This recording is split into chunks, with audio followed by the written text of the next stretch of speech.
하나님의 은혜가 여러분과 함께 하시길 간절히 축원합니다. 여러분은 기도하실 때 하나님의 이름을 부르시지요. 기도는요, 하나님에게 하는 겁니다.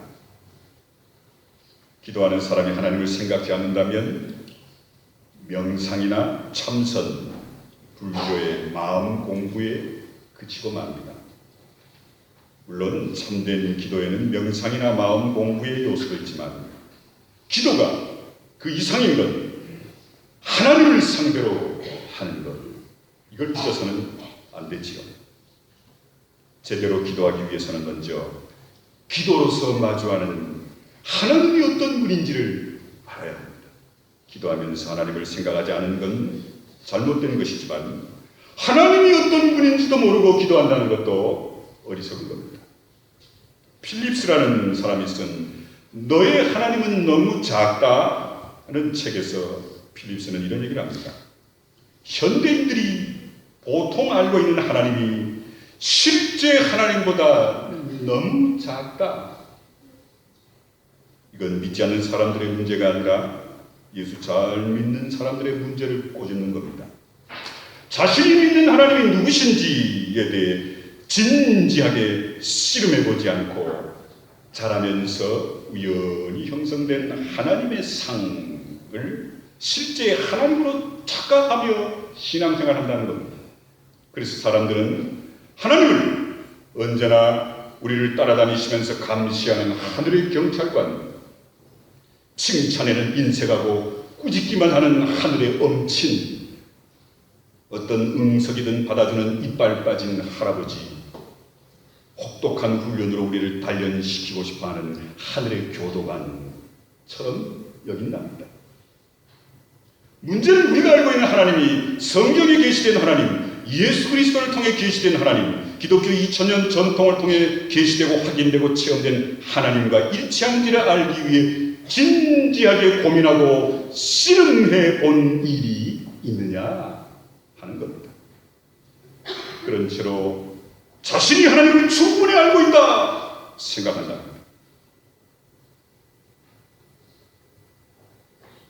어느 순간에 자기 머리에 입력된 하나님의 상에 조금이라도 도전이 오면 더 많은 기도와 말씀 연구를 통해 자신이 알고 있었던 하나님에 대해 생각을 바꾸려 하기보다는 눈 찔끔 감고 지금까지의 자신의 하나님의 상을 붙들려고만 한다는 겁니다. 신학자 톰 라이시 옥스퍼드 대학교에서 1학년 신입생을 대상으로 기독교 개론을 가르쳤답니다. 한 학생이 손을 들고 교수님, 난 하나님을 믿지도 않는데 왜 이 과목을 들어야 합니까? 톰 라이 교수는 그 학생을 이렇게 세워놓고는 그래, 그럼 자네가 생각하는 하나님이 어떤 하나님인지 설명해 줄 수 있겠나? 학생은 머뭇거리면서 지금까지 주워들은 읽은 하나님에 대해 얘기했답니다. 그 얘기를 조용히 다 듣고 있던 톰 라이 교수가 이렇게 얘기합니다. 그런 하나님이라면 나도 안 믿겠네. 그건 기독교가 가르치는 하나님과 전혀 상관없는 믿음이라네. 어디 기독교가 가르치는 하나님, 그리고 내가 믿는 하나님의 얘기를 들어보고 싶지 않나? 성도 여러분, 여러분은 어떤 하나님을 믿고 계세요? 여러분이 하나님이라 생각하는 대상이 성경에서 계시된 예수 그리스도께서 삶과 죽음, 부활을 통해 드러내신 그 하나님과 일치한다고 생각하세요? 내가 알고 있는 하나님이 실제 하나님과 일치하는지 진지하게 고민해 보셨습니까? 믿음의 이력이 지속되면서 여러분들의 하나님의 상은 계속 변했습니까? 아니면 10년 전에 믿던 그대로입니까? 하나님에 대해 알 만큼 알고 있다고 생각하세요? 자신하십니까? 지구가 커서 인간은 지구를 다 알 수 없는 것과 같이 우주가 너무 광대 인간의 좁은 이해력으로는 그 전모를 다 알 수 없는 것과 같이 하나님은 우리 인간으로서 다 알 수 없는 존재입니다. 게다가 하나님은 영이시고 우리는 물리적인 한계에 갇혀 있습니다. 인간이 하나님을 더듬어 안다? 불가능합니다. 기독교는 그래서 하나님이 인간에게 인간이 이해할 수 있는 방식으로 자신을 계시해 주실 때만 하나님을 알 가능성이 있는 겁니다. 여기에 타종교와 기독교의 차이가 있는 겁니다.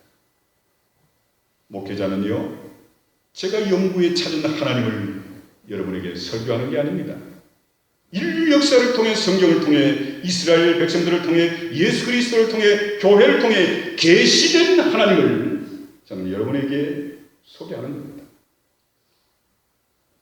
인간이 하나님에 대한 계시를 다 이해한다 해도 하나님에 대해 완전히 아는 건 불가능합니다. 인간의 본성과 하나님의 본성을 생각하면 당연하지요. 그래서 참된 믿음을 원하는 사람이라면 다 알 수 없는 하나님을 끊임없이 알아가려는 탐구심과 자신이 하나님에 대해 아는 것에 대한 겸손함을 같이 겸비해야 합니다. 그런 사람만이 하나님 앞에 제대로 기도할 수 있습니다. 기도가 우리에게 필요한 걸 얻어내는 것이라면 우리가 기도하는 대상이, 기도를 듣는 대상이 누구인지 굳이 알 필요가 없지요. 우리가 원하는 물건을 그분이 가지고 있기만 하면 되고 그분이 어떤 사람인지 상관없습니다. 하지만 우리 기독교의 기도는 사귐입니다. 하나님과의 사귐. 그러기에 기도의 대상인 하나님에 대해 끊임없이 물으면서 더 온전히 믿기 위해 힘써야 하는 거지요. 그럴 때 우리의 기도는 하나님께 도착하는 즉시 쓰레기통에 버려지지 않고 하나님께서 마치 애인에게서 온 편지를 대하는 연인의 마음으로 우리의 기도를 열어 응답하실 줄 믿습니다.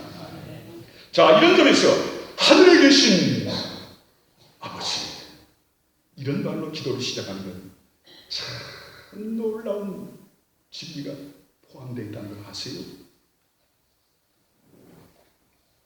헬라어 원문을 직역하면요, 하늘들에 계신으로 됩니다. 예수님이 이 기도문을 가르쳐 주실 때는 헬라어가 아니라 예수님은 아람어를 사용하셨어요. 달리다굼, 에바다, 이 모든 엘리엘리라마 사박다니, 이 다 아람어입니다. 예수님은요, 히브리어를 쓰지 않았어요. 헬라어를 쓰지 않았습니다. 아람어를 썼습니다. 그런데 재미있는 건 이 아람어와 히브리어는 같은 뿌리에서 나온 언어입니다. 아람어와 히브리어에서는요, 큰 것을 가리킬 때는 복수형을 썼답니다. 그래서 성경에 기억하세요? 물들이라고 복수형을 썼는 건 바다를 의미합니다. 하늘도 인간이 보기에는 너무도 크기에 하늘들 복수로 성경에서 기록하고 있는 겁니다. 그러니 우리말로 번역할 때 그냥 하늘에 계신 이렇게 번역해도 무방하지요. 자, 우리의 하나님은 하늘에 계십니다. 과연 뭔 뜻일까요? 하나님은 이 땅에 계시지 않고 저 우주 공간 어딘가 계시다는 말입니까? 만일 그렇게 생각하는 사람이 있다면 그 하나님은 성경이 말하는 하나님과 예수께서 계시하신 하나님이 아닙니다. 영어에는요, heaven이라는 말과 sky, 하늘이라는 말을 두 가지로 쓰듯이 우리말에서도 하늘과 창공이 다르듯 성경에서는 두 가지 하늘의 뜻을 뚜렷이 구별해서 쓰고 있습니다. 하나님이 하늘에 계시다, 하나님이 하늘에 계십니다 할 때 그 하늘은 구름이 둥둥 떠다니는 창공도 수많은 은하계가 운행하고 있는 우주 어느 한 구석도 아닙니다. 하나님이 계신 하늘은 그 모든 걸 포함하지만 그 모든 걸 넘어서는 하나님의 영역이 바로 하늘들, 하나님이 계신 곳입니다. 본문 5장의 첫 두 절은 하나님 앞에 설 때 함부로 말하거나 행동하지 말도록 경고하고 있습니다. 하나님 앞에서 말을 꺼낼 때 함부로 입을 열지 마라. 마음을 조급하게 가져서도 안 된다. 하나님은 하늘에 계시고 너는 땅 위에 있으니 말을 많이 하지 않도록 하라.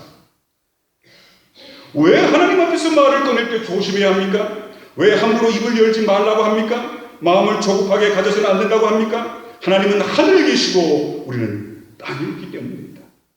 하나님과 우리는 차원이 다른 존재라는 얘기죠. 여기서요, 땅이라는 표현은 지구를 말하는 게 아니라 인간의 비조성과 한계성을 말합니다. 하늘이라는 표현은 창공이나 우주를 가리키는 표현이 아니라 창조주로서의 하나님의 영원성과 위대성을 말하는 겁니다.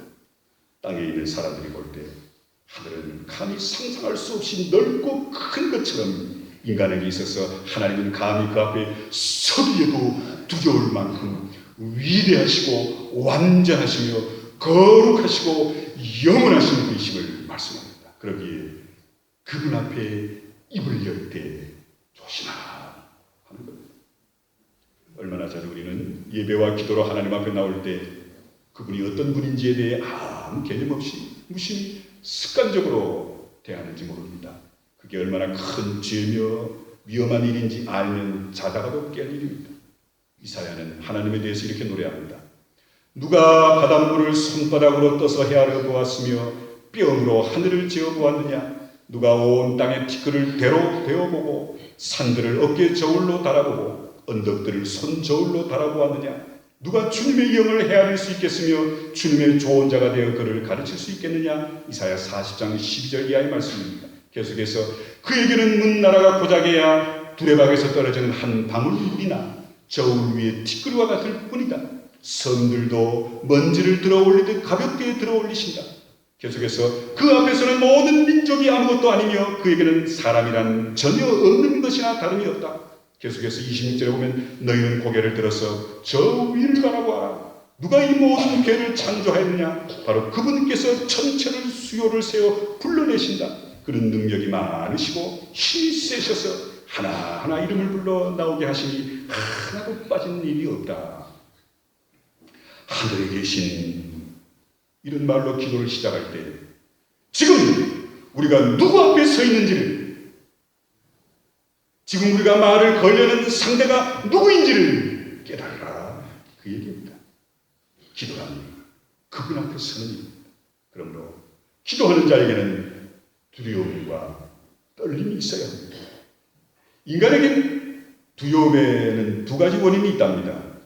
어떤 상황이나 사람에게 짓눌려 생기는 두려움, 갑작스레 불치의 병이 발견되었다든지 길을 가는데 주인 없는 도사견이 으르렁거리며 내 앞으로 다가온다든지 한적한 길에서 수상한 사람을 만났을 때 느끼는 공포. 이 감정은 마음과 영혼을 질식시키고 마비시키죠. 또 하나의 두려움은 상상할 수 없는 아름다움이나 거룩함을 대면할 때 생기는 감정. 그때 우리는 자신의 초라함을 자각하고 두려움에 사로잡혀 이 감정을 경외감이라고 하죠. 이 두려움은 경외감은 우리를 마비시키는 게 아니라 매료시킵니다. 기도로 하늘에 계신 하나님께 설 때 우리는 경외감으로 인해 하나님의 인재 앞에 매료될 수밖에 없다는 거죠. 앞에서 말했듯 우리는 하나님을 우리에게 편한 정도로 작게 만들어 믿고 싶어들 합니다. 내가 이해할 수 있을 정도의 하나님, 내가 조정할 수 있을 정도의 하나님, 나를 귀찮게 하는 하나님이 아니라 고분고분 내 말을 들어주시는 하나님. 그래서 성경을 읽으면서 자신의 세계관과 논리에 맞지 않는 것들을 모두 제거하고 싶어 합니다. 내가 예수님을 따르는 게 아니라 예수님으로 하여금 나를 따르게 만들지요. 내가 성경 말씀에 순종하는 게 아니라 성경 말씀으로 나에게 순종하게 만들려 합니다. 고대에도 중세에도 근대에도 그랬지만 현대에 와서도 그런 경험이 더 두드러지는 이유는 과학문명의 발달로 인간이 한없이 교만해졌기 때문입니다. 그 결과 우리는 하나님 앞에 설 때 더 이상 경외감을 느끼지 못하고 있다는 겁니다. 마음의 옥빛을 여미지 않습니다. 내가 작은 하나님 앞에서 이런 감정 나오겠어요? 성도 여러분, 이런 하나님은 하나님이 아니라 우상입니다. 그런 하나님은 나를 편하게 해줄지는 모르지만 나를 변화시키는 하나님이 아니십니다.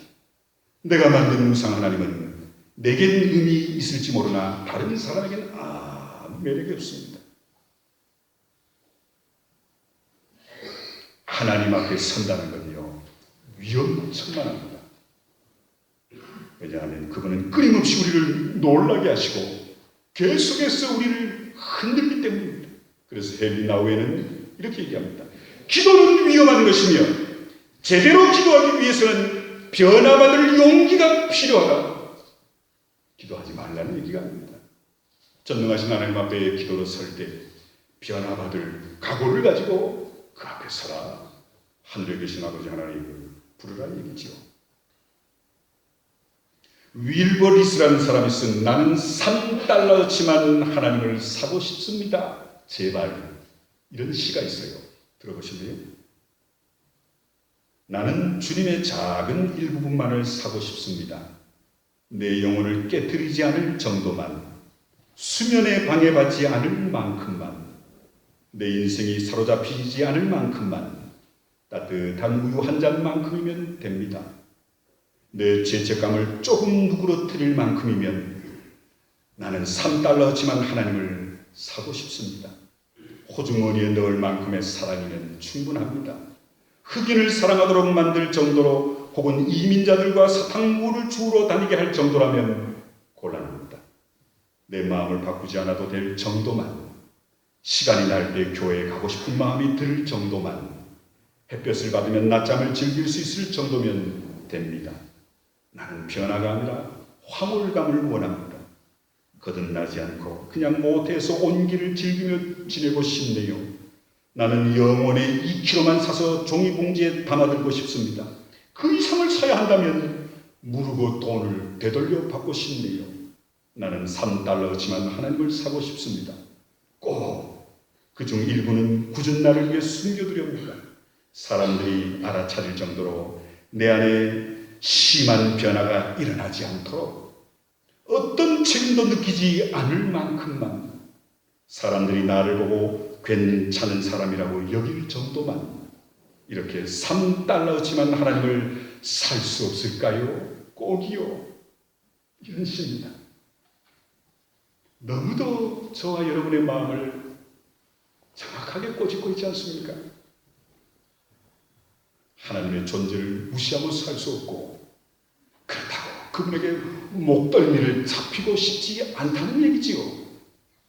하나님에게 붙들려 나의 꿈과 야망을 모두 버리고 살아있던 사람들의 얘기를 숱하게 들었기에 그분에게 재수없이 붙들리는 불상사가 나에겐, 내 새끼들에겐 일어나지 않게 없어서 이 지경 아닙니까?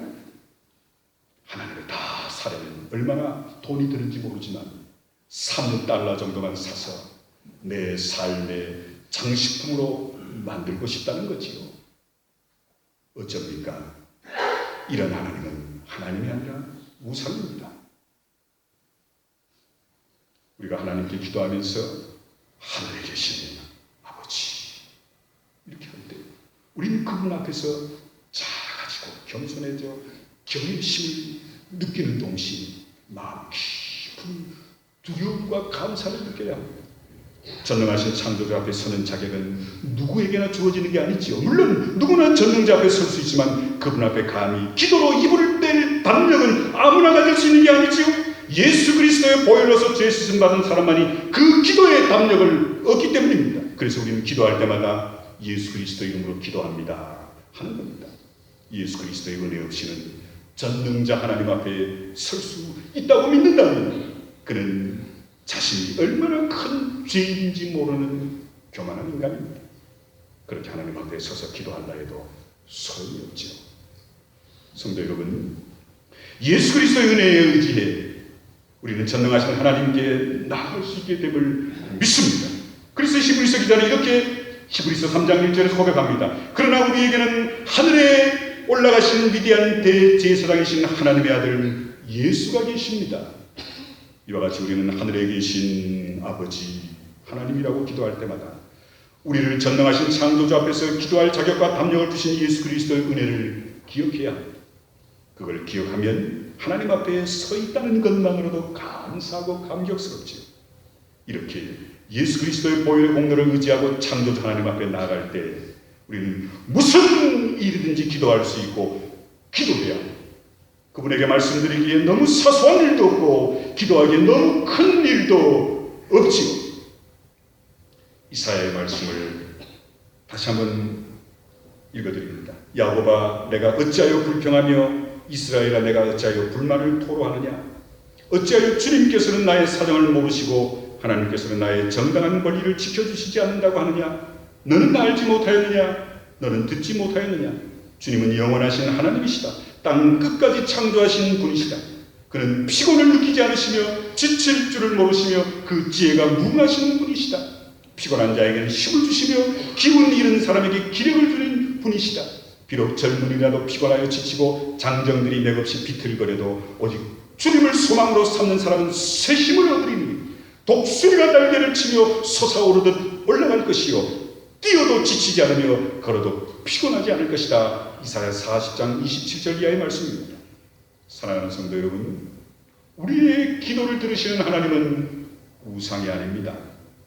위기에 빠진 사람에게 당장의 해결책을 마련해 주므로 서서히 노예로 사로잡는 악한 잡신이 아닙니다. 우리가 기도하는 대상은 아무것도 없는 상태에서 온 우주와 세상 만물을 창조하시고 운행하시는 하나님이십니다. 우리가 기도하는 하나님은 우리의 머리카락 숫자까지 다 아시는 하나님, 우리가 기도하는 하나님은 우리의 몸의 게놈 지도에 뭐가 있는지를 다 헤아리시는 하나님, 우리 하나님은 행복을 우리 자신보다 더 간절히 원하시는, 우리가 생각지도 못할 계획을 우리를 위해 준비해 놓으신 하나님이신 줄 믿으시길 바랍니다. 성도 여러분, 땅에 사는 우리는 기도로서 하늘에 계신 하나님 앞에 나아갈 수 있습니다. 하나님이 누구신지 제대로 생각한다면 우리는 그 앞에 두려워 떨 수밖에 없지요.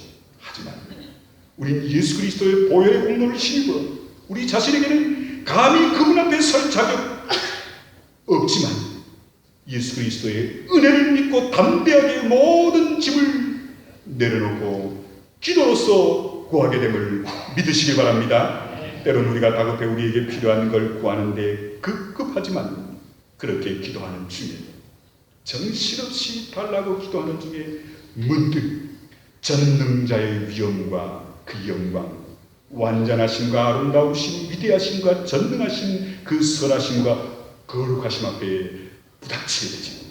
이때 우리는 그만 달라고 하는 기도에 문을 닫아버립니다. 그 전까지 하나님 앞에 쏟아놓은 모든 기도의 말들이 어리석었다는 사실을 깨닫고 두려워 떱니다. 그 전능자 앞에서 우리는 다만 입을 다물고 그제서야 하나님 말씀하옵소서, 내가 듣겠나이다. 그제서야 이 고백이 가능해집니다. 이때 우리의 마음에는 든든한 평화가 가득 들어차 험한 세상을 담대하게 나아가 살아갈 수 있는 용기를 얻게 됨을 믿습니다. 성도 여러분, 하늘에 계신 아버지 하나님, 이 한마디 말이 얼마나 무겁고 그 안에 얼마나 큰 의미가 담겨 있는지를 분명히 깨달으신 줄 믿습니다. 기도할 때마다 우리가 마주한 그분이 누구인지를 생각하고 누구의 은혜로 그분 앞에 서게 되었는지를 생각하시길 축원합니다. 무슨 일이든지 하늘에 계신 하나님께 기도로서 가져가되 무엇보다도 나 같은 더러운 죄인을 자녀 삼으신 그 전능자를 만나시길 간절히 축원합니다. 문득 그분이 누구신지를 깨닫고 화로다, 내가 거룩하신 하나님 앞에 부정한 입술을 열었도다, 이런 고백이 오늘 여러분들의 고백이 되시기를 간절히 축원합니다. 그렇게 거룩한 전율을 느끼고 기도하며 일어나게 되면 세상에 어떤 일을 마주해도, 무슨 일이 내 앞에 닥치더라도, 어떤 고난과 역경, 죽음의 순간 앞에서도 그 모든 걸 이길 수 있는 힘과 용기를 얻는 우리 모두 되시기를 간절히 축원합니다. 기도하겠습니다. 고마우신 아버지 하나님, 감사합니다. 우리가 고백하고 기도하는 하나님이 너무 작지 않았습니까? 내 생각과 고정관념과 세상의 과학이라는 문화 속에 하나님을 가둬놓고는 그 하나님이 전능하신 하나님이신 줄, 축복의 하나님이신 줄, 내 기도를 들어 응답하시는 하나님이신 줄 착각하고 살았습니다. 그동안에 하나님보다 더 큰 내 욕심, 또 세상적인 가치관, 나의 세상의 미련들을 통해서 전능하신 하나님, 거룩하신 하나님, 능력이 무한하신 하나님, 못할 것이 없는 하나님, 우주를 창조하시고 운행하신 하나님, 그 아버지 하나님 앞에 겸손하지 못했고 세상이 두려워 떨었으며 믿지 못해 늘 우리의 기도는 하늘나라 쓰레기통에 던져지는 어리석은 기도였음을 고백하오니 용서없소서. 이젠 우리가 전능하신 아버지 하나님, 이 고백은 우주를 창조하시고 주관하시며 운행하시며 내 인생, 내 자손, 우리 교회 임종을 책임지시는 전능하신 하나님 앞에 기도함을 깨닫게 하소서. 나의 하나님은 너무 작다는 고백이, 내가 기도하고 기도를 들으신 하나님은 너무 놀랍고 광대하신 전능하신 하나님을 믿고 기도하게 주시옵소서. 이런 기도를 통해 세상 어떤 험한 길, 두려움, 역경, 죽음 앞에서도 담대하게 승리하는 삶 사는 충주교회와 성도들 되게 하옵소서. 예수님의 이름으로 기도하옵나이다.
우리 주 예수 그리스도의 크신 은혜와 아버지 하나님의 그 크신 사랑과 성령의 함께하심이 지금까지 착각했던 조그마한 하나님이 아니라 광대하시고